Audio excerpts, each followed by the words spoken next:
Здравствуйте! На сегодняшнем уроке башкирского языка мы снова сделаем упражнение. Итак, хурау. Хурау – это вопрос. Хюйлем – это предложение.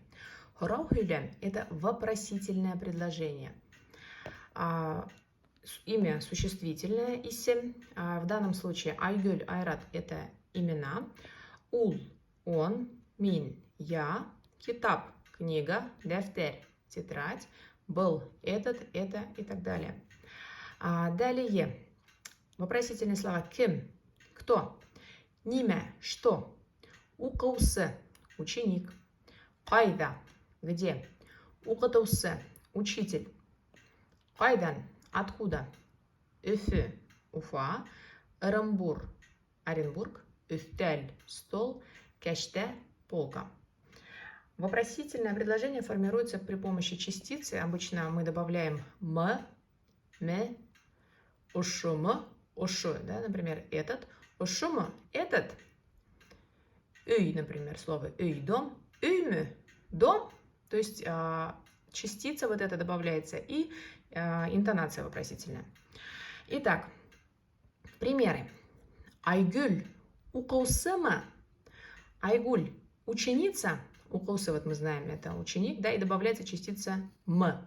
И напоминаю, что в башкирском языке буковка «ы» читается не как «ы», а более жестче что-то между и «ы».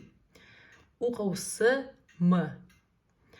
Ул кайда, он где? Ул мектепте, он в школе.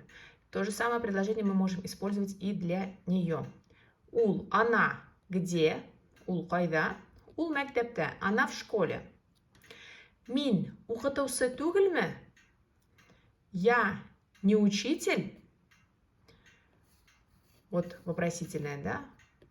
Вспомогательное слово. Китаб кайда? Где книга?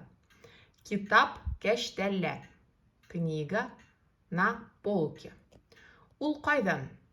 Он откуда? Дефтер кайда? Где книга, тетрадь? Үфтәлде, на столе. Был ниме. Что это? Был китаб. Это книга.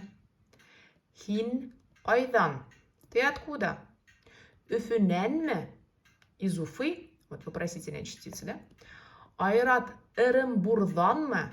Айрат из Оренбурга? Был кем? Кто это? Спасибо. До свидания.